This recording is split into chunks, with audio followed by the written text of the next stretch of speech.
welcome back to Superbly Said, your stop for advanced English vocabulary and phrases. Hello, everyone. Today's vocabulary actually comes from a SpeakDuo lesson, lesson 160, How Quiet People Command Respect. That's right, and if you want to practice your English speaking with people from all over the world, you really should check out SpeakDuo.com. It's great for building confidence. Absolutely.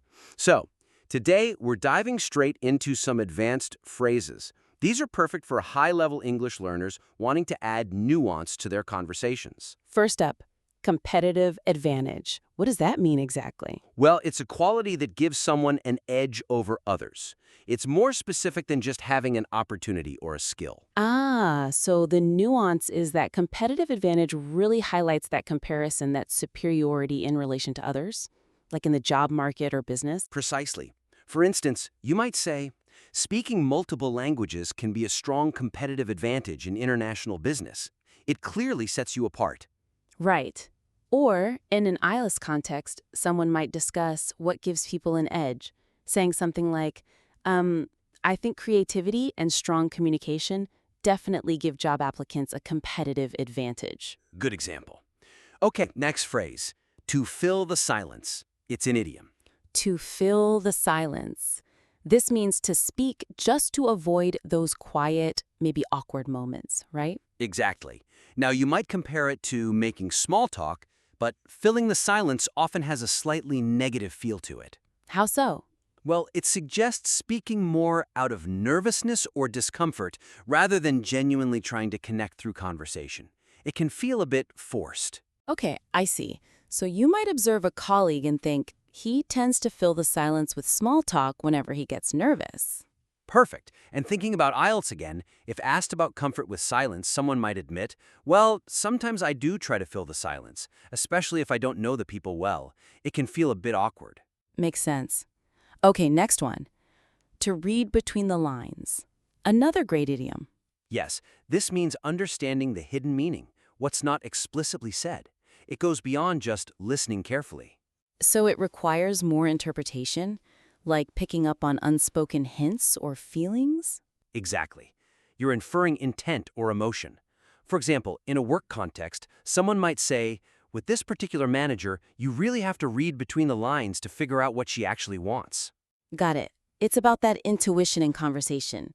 Like saying, I can often tell when someone's upset, even if they don't say it directly. I guess I'm good at reading between the lines. That's a perfect application. Now, let's look at contribution score. This one's more figurative. Contribution score. Sounds like something from a game, but it means the value or quality someone adds to a discussion or team, right? That's it. And the important nuance here, especially compared to participation rate, is that contribution score focuses on the quality and substance of what's said. So it's not about how often you speak, but how valuable your input is when you do speak. Precisely. A manager might advise, in our team meetings, I want you to focus on your contribution score, not just how many times you chime in. Make your points count. Right. So for improving group work, someone might say, I try to prepare my ideas beforehand so I can raise the contribution score of my input during the discussion, making it meaningful. Exactly. Quality over quantity. Okay, I think we've covered those initial phrases well. Shall we move on to a quick quiz to check understanding? Let's do it. Time to test yourselves. All right, question 1. What does competitive advantage mean? Remember that phrase, competitive advantage? Is it A, an opportunity that appears at the right time? B, a method used to avoid competition entirely? Or C, a quality that gives someone an edge over others?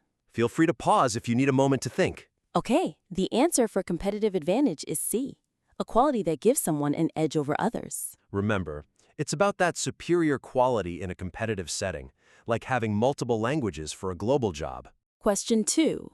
If someone tries to fill the silence, what are they doing when they fill the silence? A, speak just to avoid quiet moments. B, stay silent to appear more thoughtful. Or C, wait for others to start the conversation. Pause here if you need to. And the answer for to fill the silence is A, speak just to avoid quiet moments. Yeah, and remember that nuance, it's often linked to feeling nervous or awkward in the quiet. Question 3. To read between the lines means to What does it mean to read between the lines? A. Focus only on literal statements in a text. B. Understand the hidden meaning behind what is said. Or C. Summarize something without giving details. Take a second to think. The answer for it to read between the lines is B. Understand the hidden meaning behind what is said. Like figuring out what your boss really wants, even if they don't say it directly. It's about inference. Okay, question 4 is mine. When you draw someone out, what happens when you draw someone out? A. Encourage them to express their thoughts or feelings. B. Convince them to change their opinion completely. Or C. Interrupt them before they can finish speaking.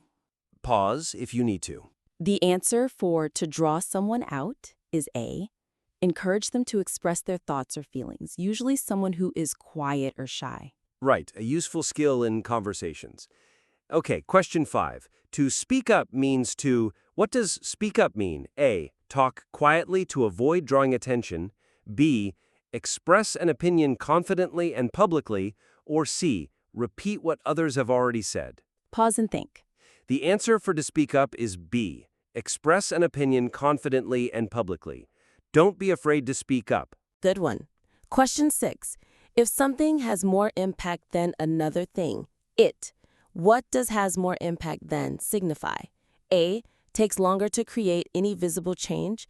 B. Produces fewer results but lasts longer. Or C. Has a stronger effect or influence in comparison. Give it a thought. The answer for to have more impact than is C. Has a stronger effect or influence in comparison. Simple comparison of influence. Okay, question 7. Your contribution score refers to... What is your contribution score? A. The value or quality you add to a group discussion. B. The number of times you speak during a meeting. Or C. A list of topics you plan to talk about later. Pause if you like. The answer for contribution score is A. The value or quality you add to a group discussion. And remember, the key here is quality over quantity, the substance of your contribution. Exactly. Last question, number 8. To read the room means to... What are you doing when you read the room? A. Understand people's emotions and reactions in a social setting. B. Physically scan the environment for distractions. Or C. Ask direct questions to gauge opinions. Final chance to pause. The answer for to read the room is A. Understand people's emotions and reactions in a social setting. It's about social awareness. Excellent. So we've covered quite a few nuanced phrases today, distinguishing things like competitive advantage from just a skill and contribution score from just talking a lot. That's right.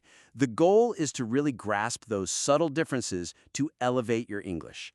Keep practicing them. And for real-world practice, don't forget to visit SpeakDuo.com to connect with other learners and native speakers. It's the best way to get comfortable using these phrases naturally. Absolutely. Until next time on Superbly Said.